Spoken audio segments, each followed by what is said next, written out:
I'm Lars Møller. I'm the program manager for the Alcohol and Illicit Drugs program in WHO Regional Office for Europe. We represent 53 countries marked in green here, and we are based in Copenhagen. In 1995, we started a special program on prison health, and we are still the only WHO region with such a program. At any time in Europe, we have about 2 million prisoners, but we have 6 times as many passing the prison walls every year. Globally, we have 10 million prisoners. We have a large number of prisoners who have mental problems, drug use problems.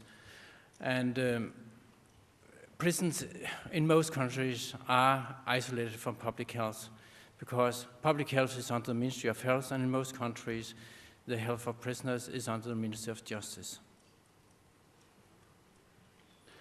Prison population differs a lot in Europe, very low in the especially Nordic countries and high here in Eastern European countries, especially Russia. Globally, United States is leading here with about 730 prisoners per 100,000 inhabitants. The prison population is a very selected group. We know from different studies, I just give you some figures here, 67% were unemployed before going to prison, 58% of newly sentenced prisoners truanted from school regularly, and 46% had no qualifications. 65% of prisoners have numeracy skills at or below the level of an 11-year-old, and 48% have reading skills at or below this level. 70% will have no employment in placement in training, education or release, and 15% of prisoners live in temporary accommodations or are homeless before custody. So this is a very special population. It's also they are also very difficult to reach outside the prison walls. And compared to the general population, they have much higher rates of HIV, TB, hepatitis C and B, mental disorders, alcohol and drug dependence.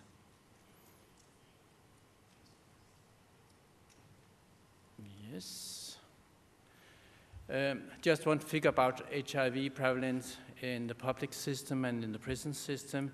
On average, we talk about 30 times more frequent to have HIV if you are a prisoner compared to a general population.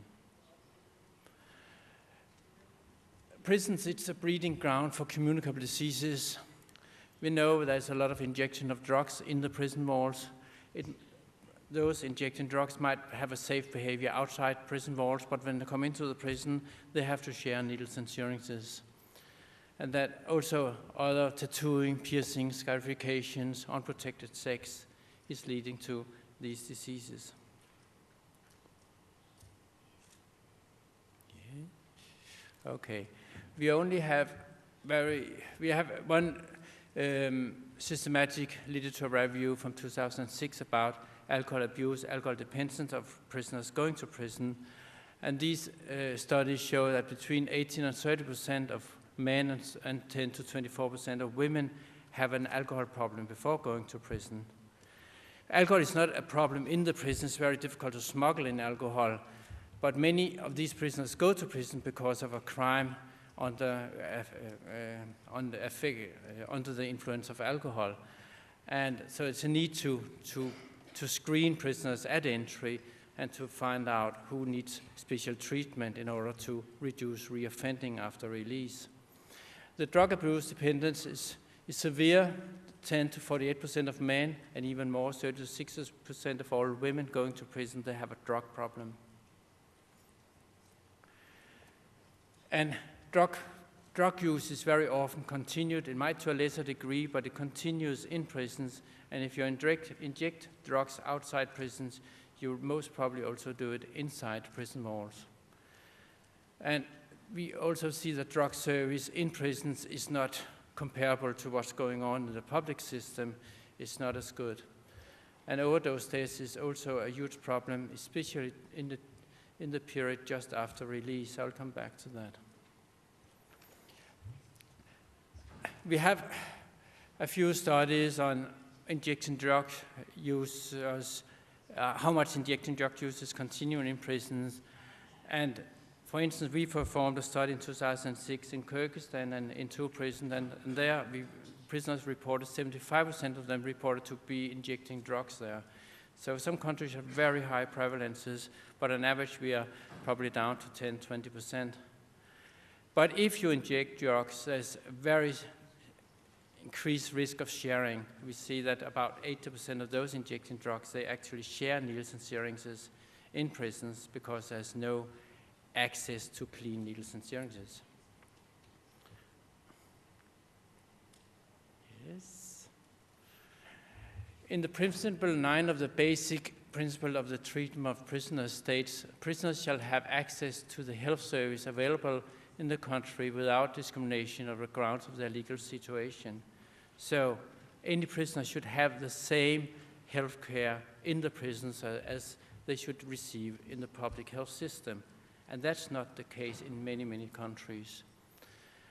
In the WHO, UNODC, UNAIDS comprehensive package, it stated a number of things that should be available in countries for all the population. That's needle and syringe exchange programs, drug treatment, including opioid substitution therapy, voluntary HIV counseling and testing, antiretroviral therapy, sexually transmitted infection prevention and treatment, and you can read the rest. I'm not going through it, but in many places, this can be available in the community, but it's not available in the prison setting.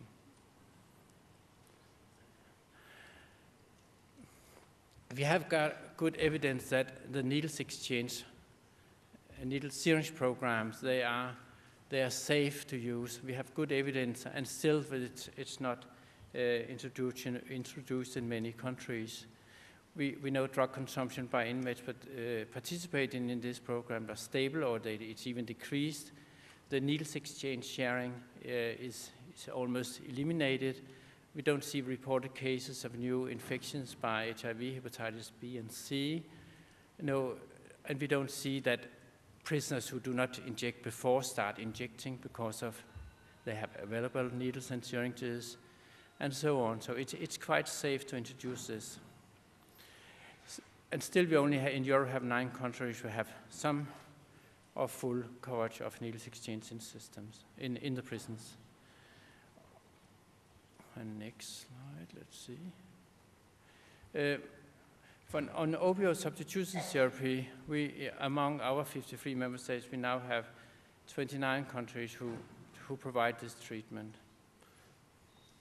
Also here we have convincing evidence it's very effective. And at the global level, we see where we have availability of opioid agonist pharmacotherapy, and that's mainly in high-income countries, both with methadone, buprenorphine, or buprenorphine naloxone, and it's going down if you have it's a lower middle and low-income countries. The same on guidelines on the pharmacological treatment of substance use disorders is much more frequent among higher-income countries.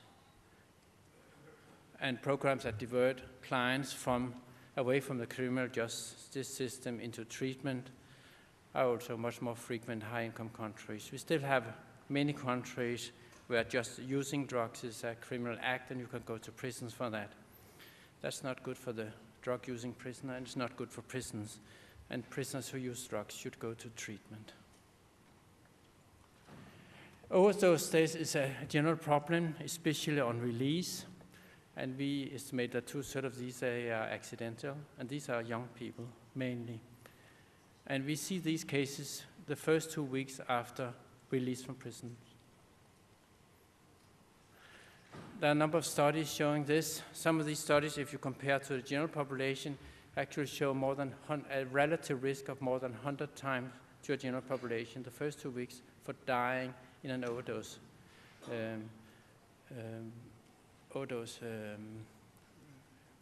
And if you compare the first 2 weeks to the rest of a year for the prisoners, then it's about 10 times the risk. So it's really a group we need to take care of just after release, but we have to start before they are released. And we know the risk factors in the inject heroin, recent history of non-fatal overdose, longer injection career, high levels of user intoxication, alcohol use, depression, and if there's no methadone program in the prison. And we can prevent these. I only show a few things here, but we need to train prisoners when they're in prison. We have to talk to them. We have to tell them the risk about it. Also, that we know if they are in good treatment and if they are linked to the community service, we might prevent these cases. The best would be if the community service is actually taking responsibility for the treatment in prison setting. In 2010, we issued a publication on preventing these overdose deaths. And tomorrow we are opening a conference in Ireland, WSO together with the Irish Prison Service and Public Health England, and we have updated this publication. And there you will find all the recommendations. But the evidence base is much better than in 2010, but the recommendations are very similar to what we also proposed in 2010. So member states should do much more in this case. A few months ago, we launched a new publication on prisons and health. It's a textbook with all the most important areas of prison health.